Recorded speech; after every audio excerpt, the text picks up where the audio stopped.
예레미야 13장, 14장입니다.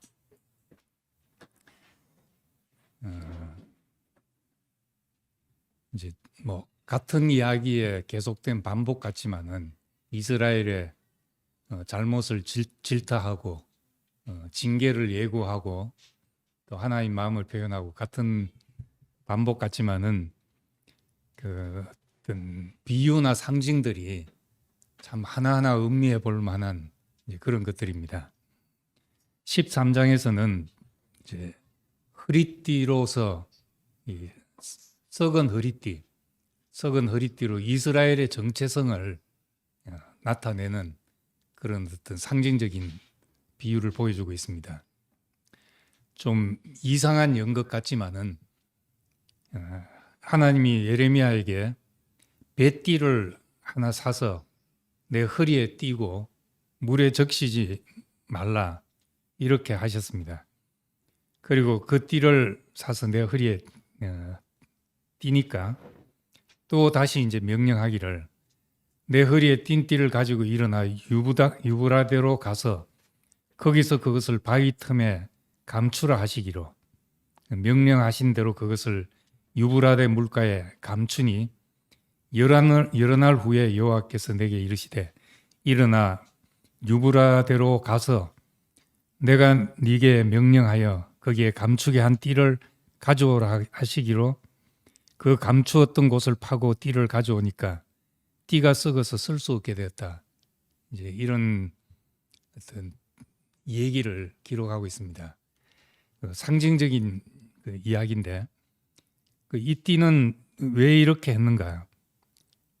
11절에 보면 여호와의 말씀이니라 띠가 사람의 허리에 속한 같이 내가 이스라엘 온 집과 유다 온 집으로 내게 속하게 하여 그들로 내 백성이 되게 하며 내 이름과 명예와 영광이 되게 하려 하였으나 그들이 듣지 아니하였다.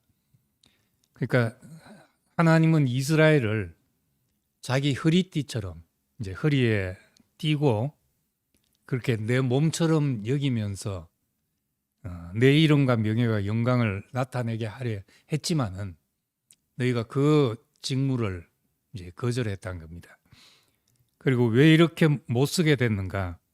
그는 9절에 여호와께서 이같이 말씀하시니라 내가 유다의 교만과 예루살렘의 큰 교만을 이같이 썩게 하리라 이렇게 말했습니다. 그 교만 때문에 썩어졌다는 이야기를 합니다. 이 허리띠는 허리띠 하면 성경에서 떠오르는 게 있습니까?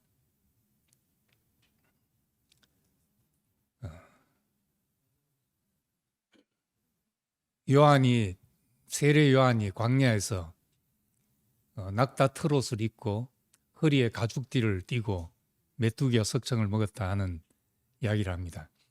왜 이 세 가지를 언급하는가? 그건 이제 이 세례 요한은 엘리야를 연상케 하는 그런 선지자였습니다. 엘리야라는 사람이 나타나서 어떤 일을 할 때 아합 왕이 그 사람이 어떻게 생겼느냐 인상착의를 말해보라고 하니까 털이 많고 가죽띠를 띠고 있었습니다. 그렇게 말했습니다. 이거 털이 많고 가죽띠를 띠고 있는 이 모습과 낙타 트롯을 입고 이제 가죽 허리띠를 띈 모습과 거의 연상되는 모습입니다. 근데 허리띠를 띈다는 것은 특히 이제 그 신분 있는 사람이 옷을 입을 때 제사장 성경에서는 제사장의 허리띠가 흉패와 그 이제 머리에 쓴 것과 흉패와 함께 제사장의 영광스러운 직임을 나타내는 그 의복 중에 하나입니다. 근데 제사장의 허리띠가 아니라 선지자들은 가죽 허리띠를 띠었다. 광야에서 이 허리띠를 띠었다는 것은 광야에서 하나님 앞에 묶임받은 사람으로 살아간다는 그런 상징입니다. 근데 유브라데로 가서 이걸 바위 틈에 감추라 했는데 유브라데 강은 그 바벨론에 있는 그 티그리스 유프라테스 강, 그 강이잖아요. 근데 이 허리띠가 썩은 것을 하나 말하기 위해서 거기까지 가서 뭐 감추고 이거 너무 이상한 것 같은데, 이제 여기에 대해서 그 한편으로는 너희가 그 시편에 보면 바벨론 강가에서 이제 너희가 슬퍼하며 울었다. 우리 이방 땅에서 어찌 여호와의 노래를 부를고 그 한 것처럼 바벨론 강가에서 너희가 그렇게 썩어갈 것이다는 그 상징을 이렇게 이제 표현했다고 해석한 분도 있습니다. 그리고 또 유브라데 강이 그 유브라데만 있는 것이 아니라 이 선지자의 고향 아나돗에서 얼마 떨어지지 않은 곳에 유브라데라는 이제 와디 샘이 있습니다. 그걸 지칭하는 게 아닌가 하는 그렇게 생각하는 사람도 있습니다. 왜냐하면 이 한 가지 상징적인 행동을 하기 위해서 그 먼 유브라데 강까지 가가지고 뭘 숨기고 다시 왔다가 돌아가고 이랬겠냐. 그러니까 이건 아마 그 고향 지금 11장에서 고향 사람들이 자기를 죽이려 하는 데서 도피한 곳이 그 떨어진 그 유브라데 와디에 거기서 이제 도피하면서 한 행위들이 아닌가 이렇게 본 사람도 있습니다. 근데 어쨌든 간에 이 바벨론의 침공을 앞두고 이것이 이스라엘의 교만에 대한 하나님의 징계라는 얘기를 하는 겁니다. 유다의 교만, 예루살렘의 교만. 이스라엘은 허리에 띠가 동여져 있듯이 하나님께 띄어져 있어야 되는데 그렇게 해서 내 이름과 명예와 영광이 되게 하려 했다. 구약적으로 표현하면 하나님께 영광 돌린다 그러잖아요. 기독교인들이 즐겨 사용하는 표현, 어떤 좋은 일이 있을 때 하나님께 영광을 돌린다 이렇게 말합니다. 이걸 이제 신약적인 표현으로 하자면 우리에게 하나님의 영광이 나타나는 것이죠. 여기도 그렇게 말합니다. 너희가 내 이름과 명예와 영광이 되게 하려 했다. 하나님의 영광이 되게 하려 했다. 우리 자신이 하나님의 영광이 되게 하려고 하셨다는 겁니다. 근데 이제 이스라엘의 뭐가 문제냐? 무엇을 받으면 그것이 자기 것인 줄로 착각하게 된다는 겁니다. 이제 자식들은 그러잖아요. 아무리 부모 돈이라도 자기 주머니 안에 들어오면은 다시 부모한테로 되돌아가는 법이 없다고. 주머니에 들어오면 이제 자기 것이, 그 길로 자기 것이 돼버리잖아요.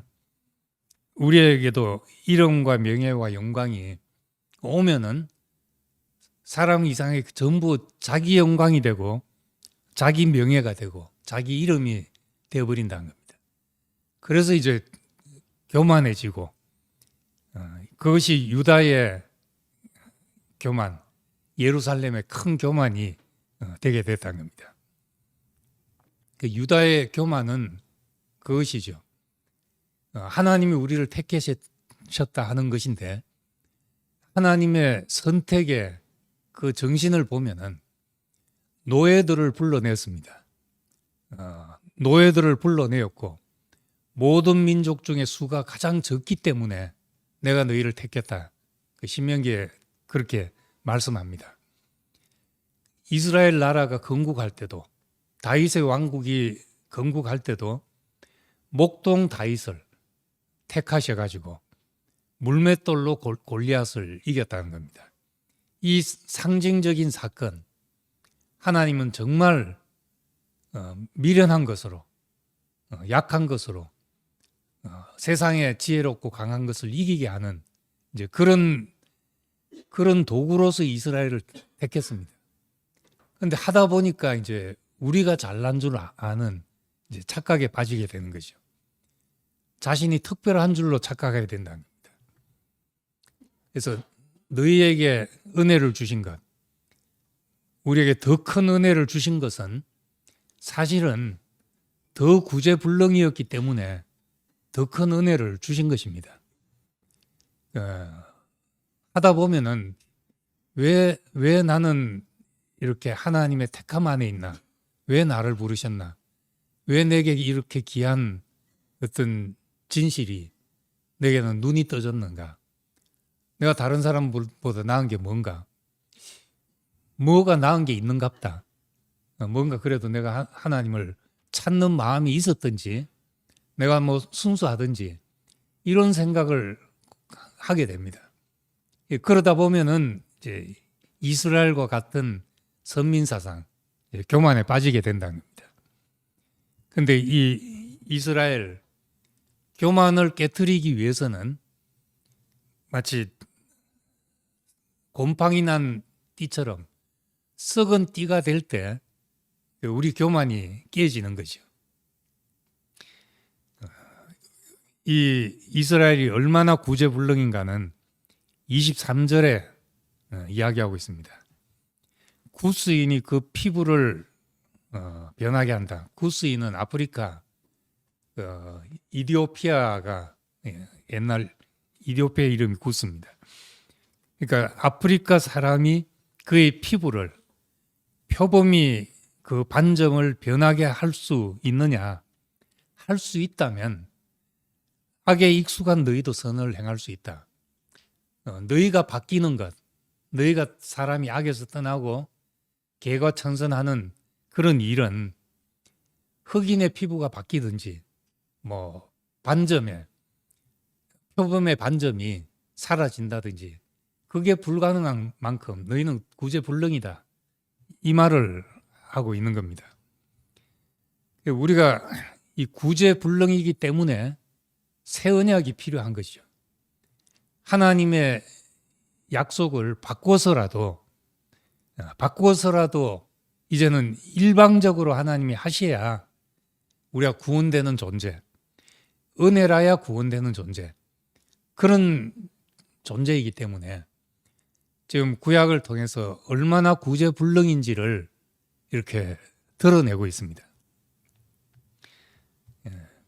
우리도 이제 참 늘 기억해야 될 것이 그거죠. 내게 이런 은혜를 주신 것은 내가 이런 은혜가 아니면 안 되는 사람이었기 때문이다. 구제불능이었기 때문이다. 다른 사람보다 더 큰 은혜를 주신 것은 더 큰 은혜가 아니면 나는 건져질 수 없는 사람이다. 이렇게 해야 은혜가 자기 자랑이 안 되지. 아니면은 꼭 내게 온 무엇이 나 때문이라고 생각하는 착각에 빠지기 쉽습니다. 우리가 뭘 일을 맡아도 내가 일을 잘하기 때문이다. 하나님의 필요 때문이라고 생각 안 하고 뭘 잘하기 때문이라고 생각하는 거죠. 전 참 감사한 게 이래 이상하게 말을 하면서 사는데 나는 왜 이래 말을 못할까 하는 생각을 항상 하고 삽니다. 야, 지금 뭐 몇십 년을 말을 하며 사는데 어떤 때는 하나님 나를 이렇게 좀 말을 하고 살게, 말씀을 전하고 살게 하자면 말이라도 잘하게 해주시든지 이런 마음이 나올 정도로 그렇고 전 또 이 문과에 약하기 때문에 글을 잘 못 씁니다. 근데 이상하게 하다 보니까 또 글을 또 많이 쓰게 되네요. 많이 쓰게 돼가지고 지금 책을 내자면 잔뜩 몇 권이 되는데 쌓아놓고 있죠. 근데 아무리 생각해봐도 나는 책 읽는 것도 별로 좋아하는 사람도 아니고 또 말하는 것도 집에 입 닫고 하루 종일 가만히 있으면 그렇게 편할 수가 없습니다. 말하는 것이 힘들고 이런 사람인데 왜 이렇게 했나? 정말 나는 이 문제로는 자고할 수 없도록 하나님이 하시지 않았나? 늘 그런 생각을 갖고 살게 되죠. 뭐 잘하고 못하고를 떠나서 우리에게 은혜를 주신 것은 은혜가 필요하기 때문이고 은혜가 필요한 것은 우리가 안 되는 사람이기 때문이라는 걸 기억할 필요가 있습니다. 이 교만이 이제 내가 썩은 허리띠구나 하고 알 때, 다시 말해서 내가 쓸모없는 사람이구나 한 걸 알 때 이 교만이 깨어지게 된다는 겁니다. 하나님은 여기서 이 띠가 썩어 쓸 수 없게 됐는데 그 교만을 이같이 썩게 하리라 했습니다. 그래서 이스라엘 백성은 바벨론 강가에서 슬피 울면서 하나님이 은혜 베푸셨던 그 날들이 얼마나 자기에게 축복이었던가를 그 썩은 허리띠가 되어가지고 그제서야 깨닫게 된 것이죠. 그렇게 하시겠다는 말씀과 같습니다. 근데 13장에 이제 썩은 허리띠 이야기, 그 다음에 12절부터는 포도주 가죽 부대 이야기가 또 나옵니다. 이 포도주의 가죽 부대에 포도주를 그 가죽 부대가 포도주로 다 차리라. 포도주는 대체로 이제 긍정적으로 사용될 때가 성경에 많습니다. 하나님이 우리에게 두신 기쁨은 새 곡식과 새 포도주가 넘쳐날 때의 기쁨과 같다. 포도주는 기쁨을 상징하고 하는데 또 여기서는 이제 부정적으로 방탕한 생활을 상징하는 것입니다. 그래서 하나님 말씀에 포도주도 가득 차서 너희가 한번 하고 싶은 대로 해봐라, 이렇게 말씀하신다는 겁니다. 그렇게 하니까 그들이 내게 이르기를 모든 가죽 부대가 포도주로 찰 줄을 우리가 어찌 알지 못하리요. 우리도 안다. 우리 포도즙들이 넘쳐나서 우리가 마음껏 한번 즐기고 할 거다. 이제 이런 말과 같습니다. 그런데 하나님은 왕들과 제사장들과 선지자들과 예루살렘의 모든 주민이 잔뜩 취하게 하고, 그 다음에 14절에 그들로 피차 충돌하게 하여 상하게 하되 부자 사이에도 그렇게 할 것이고, 불쌍히 여기지 않고 사랑하지 않고 이제 싸움판이 될 것이다 하는 이야기를 합니다. 실컷 먹도록 해서 서로 치고받고 하겠다는 말이죠. 형벌 중에 하나는 하고 싶은 대로 내버려 두는 것입니다. 망가질 거 빨리 망가지게 내버려 두는 것이 이제 형벌 중에 하나죠. 지금 이 세상에 이제 마약 때문에 한국도 지금 골치 앓고 있잖아요. 마약 단속하고 못하게 하고, 이거 과연 막을 수 있겠는가? 이제 중남미는 멕시코 같은 데는 거의 막을 길이 없어가지고 정부군보다도 마약하는 그 조직들이 더 무서울 정도로 이렇게 됐습니다. 미국이나 이제 캐나다 어떻게 할 것인가? 그러다가 이제 캐나다 같은 나라는 이제 마약이라고 할 수 없지만 이제 대마초 같은 것을 합법화했습니다. 뭐 담배도 피우는데 하면서 이제 합법화하면서 그 합법화하는 논리가 언제까지나 개인의 어떤 선택을 정부가 막는 것으로 해결할 수 없다. 어느 정도는 자기가 겪고 자기가 그 어떤 결과를 보상받아서 그 결과가 자기에게 돌아와서 자기 결정으로 이제 해야 될 문제다. 정부의 결정에서 이제 자기 결정으로 넘어간 거죠. 하고 안 하고를 정부에서 다 간섭하지 않고. 이제 그렇게 되면 어째 될 것이냐. 지난번에 한번 가보니까 아파트 같은 데서도 그 환기구로 들어온 냄새가 그냥 쑥뜸한 냄새 같은 것이 막 들어오는 거예요. 딱 그 대마초 같은 냄새가. 동네가 그런 냄새들이 이제 자욱하게 되죠.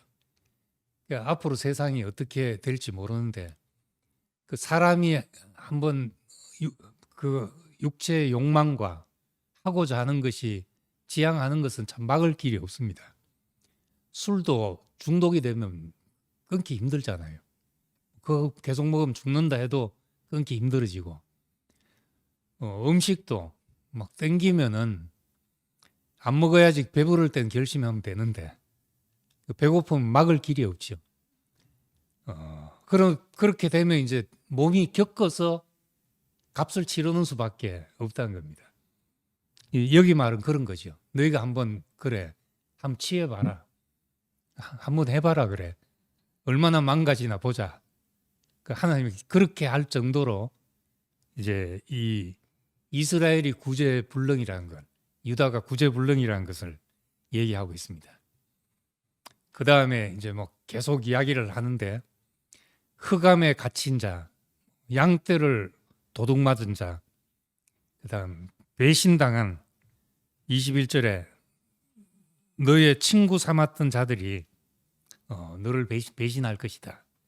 이것은 계속 어떤 강한 나라들과 바벨론과 동맹을 맺었다가 또 힘센 애국과 동맹을 맺었다가 하면서 하나님을 의지하지 않고 힘센 나라들을 힘을 의지하고 그것에 결국 너는 배신당할 것이다. 이제 그런 얘기를 하고 있습니다. 다음 해산의 수고를 하는 여인, 수치를 당하는 여인, 바람에 불리는 초계 같은 존재, 이런 것으로 이스라엘을 지금 비유하고 있습니다. 18절에 보면은 너는 왕과 왕후에게 전하기를 스스로 낮추어 앉으라. 곧 영광의 면류관이 내려졌다 하리라. 스스로 낮추어 앉아라. 왕관이 너에게서 벗겨졌다. 이 말은 더 이상 폼 잡고 있지 마라. 그런 말과 같습니다. 여기 26절에는 치마를 내 얼굴에까지 덜쳐서 내 수치를 드러내리라. 치마가 얼굴에 덜춘다.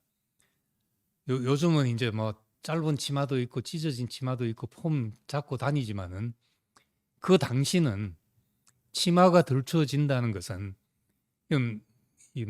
죽어야 될 만큼 목숨을 버릴 정도의 수치인 거죠. 그런 수치를 당할 것이다 하는 이야기를 하고 있습니다. 이렇게 이제 구제불능인 인간에게 15, 16절에 보면은 이제 그럼에도 불구하고 하나님이 너는 들어봐라, 귀 기울여라, 교만하지 말라, 징계하지만 버리지 않는 하나님을 여기서 또다시 보게 됩니다. 그가 어두움을 일으키시기 전, 너의 발이 어두운 산에 그치기 전, 너희 바라는 빛이 사망의 그늘로 변하여 침침한 어두움이 되게 하시기 전에 너의 하나님 여호와께 영광을 돌리라. 이렇게 말씀하신다는 것은 아직 이 백성에게 대한 언약의 끈을 놓지 않고 있다는 말이거든요. 뒤에 아까 이야기했지만 23절에 구스인이 그 피부를 변하게 할 수 있다면, 표범이 그 반점을 변하게 할 수 있다면, 그렇다면 너희도 변하지 않겠냐. 이 말은 안 된다는 말인데, 그럼에도 불구하고 하나님께 영광을 돌리라. 너희가 정말 어둡기 전에, 황혼의 산이 되기 전에, 빛이 사망의 그늘로 변하여 침침한 어둠이 되기 전에 너희 하나님께 영광을 돌리라. 이런 말을 하고 있습니다. 이런 용서가 과연 이제 우리는 가능하겠냐 하는 겁니다. 베드로가 우리에게 잘못한 것을 몇 번 용서해 줘야 합니까? 하고 물으니까 7번에 70번이라도 용서해야 된다 했습니다. 근데 우리 같으면 몇 번 가능하겠습니까? 나한테 어떤 치명적인 상처를 준 사람을 몇 번 용서해 주겠습니까? 한 번만 봐준다 이러면 그래도 꽤 너그러운 거지요. 그것만 해도 뭐 괜찮은 것인데 한 번 수 틀리면 그냥 끝이다 이런 경우도 많고 다시는 이제 이런 만남이 없으면 좋겠어요 하고 돌아설 수도 있고 한데 예수님은 어째서 1원번에 7번이란 말이 이제 그분에서 나왔겠는가? 이런 말은 다른 어디에도 없는 말입니다. 구약 성경에도 없는 말이고. 근데 저는 이제 제 생각에는 정말 예수님은 구약을 하나님의 마음을 알기까지 알아가지고, 예레미야를 읽어도 그렇잖아요. 지금 이 돌아오라는 이야기, 너희는 도저히 안 된다. 너희는 이제 그 바벨론이 와서 다 망할 것이다 하는 이야기를 하면서도 돌아오라 하는 이야기를 계속 하고 있습니다. 이 속에서 우리는 더 이상 받을 수 없는 이 백성, 우리라면 벌써 버렸을 이 백성을 그래도 들어라, 귀를 기울여라, 교만하지 말라, 황혼이 되기 전에, 어둡기 전에 하나님께 영광을 돌리라, 이렇게 말하시는 분 안에서 1원번에 7번까지라도 용서하시는 하나님을 찾아내지 않았겠냐는 겁니다. 그래서 이 속에서 모든 사람을 부르시는 하나님, 시편 50편에 보면 해 돋는 데까지부터 해 지는 데까지 모든 사람을 부르시는도다. 하나님 모든 사람을 부르신다. 세상을 부르셨도다. 그렇게 말합니다. 예수님 이것을 경험한 제자들은, 베드로가 그렇게 말했죠. 그가 영으로 옥에 있는 영들에게 가서 전하셨다. 그들에게까지 전하셨다. 그들은 노아의 홍수 때 8식구 외에 구원받지 못했던 그 사람들이다. 하나님이 몇 번 기회를 줬지만은, 그렇지만 그 하나님의 말씀을 농담으로 여기고 소돔과 고모라에서 멸망한, 노아의 홍수 때 홍수로 멸망한 사람들, 거기까지 예수의 구원이 미쳤다는 겁니다. 그러니까 우리는 우리 속을 가지고는 이럴 수 없지요. 저도 안 되는 일이고, 저도 한계가 분명하고, 우리는 다 어쩔 수 없이 경계가 있습니다. 내 한계 이상 넘어가면 내가 감당이 안 되기 때문에 사람을 받을 수가 없죠.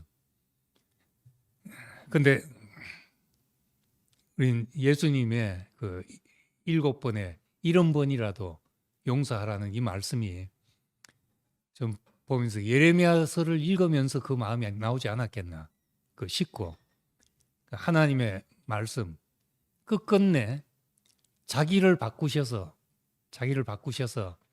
인간을 구원하시는 하나님, 쌍방 계약에서 일방 계약으로 바꾸시고 우리에게 그냥 이 십자가에 달린 노뱀을 쳐다보기만 하면 되는 이런 새 언약으로 바꾸시는 분이 있어서 우리에게 지금도 희망이 있다고 봐야 되죠. 지금도 우리 자신을 보면은 우리 자신을 들추어서 하나님의 심판 앞에 들려 가볍지 않은 사람이 있겠습니까? 저는 이제 복음이라는 것을 듣고 예수 그리스도를 믿음으로 말미암아 의롭게 된다는 이야기를 다 알았어도 항상 그 율법에 눌려 있는, 그래서 하나님이 보시면은 마치 그 다니엘서에 나오는 저울에 달아보니까 내 무게가 함량 미달이다. 저울에 다니까 들려 네 무게가 미달됐다 하는 말이 내게 늘 맴도는 것처럼 늘 그런 이제 정죄가 있었죠. 내 자신에 대한 정죄. 근데 우리가 거기서 헤어나올 수 있는 사람이 사실은 아무도 없습니다. 우리를 상관하시는 자 앞에서 벌거벗은 것처럼 드러나리라 하시는 그분 앞에 우리가 이런 이제 우리 같은 이제 밴댕이 마음을 가진 사람이 심판한다면 우리는 다 심판받을 사람이죠. 그런데 이 가운데서 참 어둡기 전에, 황혼의 산이 되기 전에, 사망의 그늘로 변하기 전에 하나님께 영광을 돌리라, 이렇게 말하시는 분이 있어서 우리는 그분 앞에 부르심을 받고 구원을 얻게 되고, 그 마음으로 우리가 또 형제와 형제가 연합할 힘을 얻게 되죠. 그래서 사람은 정말 하나님이 구스인의 피부를 바꾼다, 표범이 그 반점을 변하게 한다, 이게 되냐? 안 되는 일임에도 불구하고 하나님은 하실 수 있다는 겁니다. 그러니까 우리는 사람이 어떻게 쓰일지를 아무도 모르는 거죠. 그 사람이 어떻게 쓰일지. 지금 우리는 저 사람은 저런 잘못을 하고 있다, 저거 잘못했다, 이러고 있지만은 그것을 들어서 하나님이 어떻게 쓰실지 모르기 때문에 우리 판단을 내세울 수가 없습니다. 내가 지금 판단하는 것을 영원히 단정 지을 수가 없죠. 그래서 항상 열어놓고 있어야 된다는 겁니다. 여호와를 경외하는 자는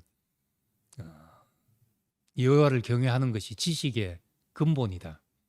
그 근본이란 말이 한자 성경을 보다 보니까 지식적 계단이라고 되어 있더라고요. 계단. 그 계자가 10개자의 끝단자인데, 그 이제 중국에서 온 분한테 물어보니까 그게 근본이라는 뜻이래요. 근본이라는 뜻인데, 그 직역하면은 끝이 열린단 말이잖아요. 여호와를 경외하는 것이. 내가 나를 신뢰하고 있으면 끝이 닫힐 수밖에 없습니다. 우리는 한계가 있기 때문에 이건 도저히 안 된다, 내가 더 이상은 못 참는다, 뭐 이런 한계가 분명히 올 수밖에 없습니다. 그런데 하나님을 경외한다면, 하나님이 하시는 일을 본다면은 우린 끝을 열어놓고 있을 수밖에 없죠. 어떻게 될지 모른다는 생각을 항상 하고 있게 되는 겁니다. 판단을 안 할 수는 없거든요. 매 순간 우린 판단을 하고 살아갑니다. 발을 디딜 때도 그냥 무심코 딛는 것 같아도 발을 디뎌서 꺼지지 않는다는 내 믿음과 판단으로 그렇게 하는 거죠. 한 발 한 발 내딛는 거죠. 근데 판단을 안 할 수가 없지만은 내 판단이 하나님 같이 되면은 그건 멸망이고, 근데 판단의 주체가 하나님께 있으면은 우린 판단을 하고 살지만은 언제라도 내려놓을 준비를 하게 되는 것입니다. 그래서 이런 이제 이스라엘을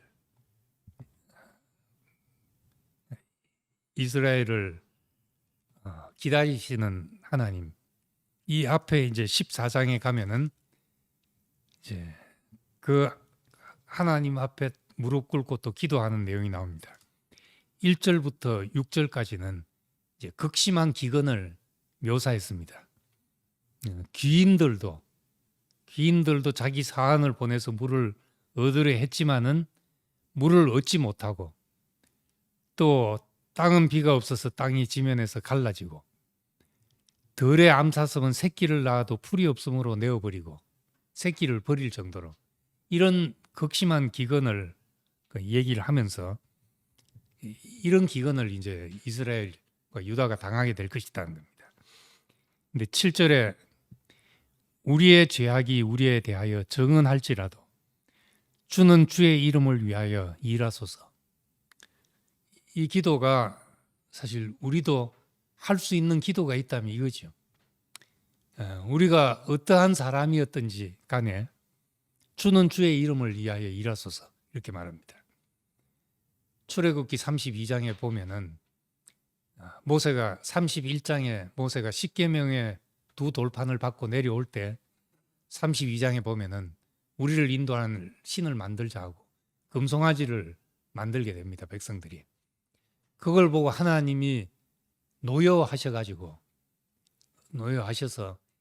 이 민족을 다 멸해버리고 모세 너로 다시 시작해서 큰 민족을 이루겠다, 이렇게 말했을 때 모세가 그렇게 기도했습니다. 하나님, 당신의 큰 권능과 강한 손으로 이끌어낸 백성인데 당신의 이름으로 일컬어낸 이 백성, 애굽 사람들이 생각할 때 자기 백성을 산에서 죽이고 지면에서 멸하는 악한 의도로 인도했다고 말하게 하시렵니까? 당신의 이름이 뭐가 됩니까? 이제 이렇게 모세가 기도했던 겁니다. 이제 그 말에 하나님이 누그러져서 다시 이제 돌판을 다시 받아 내려오게 되고 이렇게 하는데 하나님이 화났다가 모세가 한마디 하니까 누그러졌다. 이거는 이제 우리 중심의 표현이지만은 그렇지만은 그것을 통해서 하나님이 어떤 분인지를 드러내시는 거죠. 시편 23편에 있는 대로 자기 이름을 위하여 의의 길로 인도하시는 듯다. 그럼 하나님의 약속은 우리가 지키냐 안 지키냐 이 문제가 아니라 하나님이 자기 이름을 위해서 우리를 마침내 의의 길로 인도하신다는 겁니다. 이 이사야 50장에 있는 말씀대로 비가 하늘에서 내려서 다시 그냥 하늘로 돌아가지 않고 과정을 일으킨다는 겁니다. 하늘에서 내려서는 곡식에게 열매를 맺고 또 곡식을 심는 자에게 먹을 것과 씨를 얻게 하고 그러고 다시 하늘로 돌아간다. 그와 마찬가지로 하나님의 말씀이 우리에게 떨어져서 결코 그냥 돌아가는 법이 없을 것이다. 이렇게 약속합니다. 그럼 당신의 이름을 위하여 그렇게 하는 거니까 오늘 우리도 참 우리가 어떠한 사람이든지 또 어떠한 길을 지나왔든지 우리가 잘해서 뭐 우리가 이렇게 했으니까 주님 우리와 함께 동행하시옵소서가 아니라 여기 말 그대로 우리의 죄악이 우리에 대하여 정언할지라도 우리가 어떠한 사람이었든지 간에 당신은 당신의 이름을 위해서 우리 가운데 일하십시오. 우리 가운데 계십시오. 이런 기도를 하고 있습니다. 이 재앙과 하나님의 심판과 이런 것이 예고되는 이 예레미야 속에 샘물처럼 솟아나오는 것이 하나님의 마음이고 이스라엘 백성의 그 회개의 기도고 이제 이런 것들이 취해져서 참 하나님의 약속을 새롭게 하는 자리까지 이제 가게 되는 겁니다. 이름은 평생 붙어 다니는 거잖아요. 우리도 그렇지만은 특히 이스라엘 사람들에게는 이름은 그 일생의 의미와도 같은 것입니다. 모세는 건져냈다는 것처럼 자기도 건져냄을 받은 사람이고 하나님이 건져내는데 사용한 사람이고 아브라함이 아브라함이 돼가지고 고귀한 사람으로 있다가 많은 사람의 아비가 되고 이렇게 되듯이 이름은 그 사람의 전 인생이지요. 하나님의 이름, 하나님의 이름을 위하여 우리가 있고 하나님의 영광을 나타내기 위해서 우리를 지으셨으니까 그 이름을 위해서 자기 의의 길로 우리를 인도하십시오 하는 것이 이제 우리의 기도입니다. 그래서 오늘도 또 역시 구제불능의 인간을 향해서 손을 내밀고 기다리시는 이 하나님의 마음이 보여서 우리가 다 못하더라도 누가 물으면 7번에 70번이라도 또 기회가 주어져야 되지 않겠냐. 그래야 사람은 살 수 있는 존재가 아니겠나. 우리 안에도 이 마음이 생기기를 소망합니다. 기도하겠습니다. 은혜로우신 아버지 하나님, 우리는 우리에게 죄 지은 자를 참 한 번도 참기 힘든 사람인데 하나님은 자기를 버리고 배신하고 모든 은혜를 우상으로 바꾸었던 이 민족을 향해서 들으라 귀를 기울이라 하면서 어둡기 전에 영광이 가시기 전에, 해가 황혼에 걸리기 전에 하나님께 영광을 돌리라고 또다시 말씀하시는 하나님의 기다림을 봅니다. 이 손길이 우리에게 7번에 1원번까지라도 미쳤기 때문에 우리 같은 사람이 하나님 앞에 서 있게 됩니다. 정말 아무것도 아닌 인생, 진토에서 일으키는 분을 만나서 우리 인생이 소생함을 얻었습니다. 이 마음이 우리를 통해서 모든 사람에게 흘러가게 되기를 원합니다. 우리를 통해서 하나님의 기다림이, 하나님의 은혜가 나타나게 하시고, 도저히 구제불능이 사람이 아니었더라면 어떻게 하나님의 은혜가 나타나겠는가 생각할 때 우리 같은 사람이라도 불러서 당신의 마음을 나타내시는 것을 감사드립니다. 예수님 이름으로 기도드립니다. 아멘.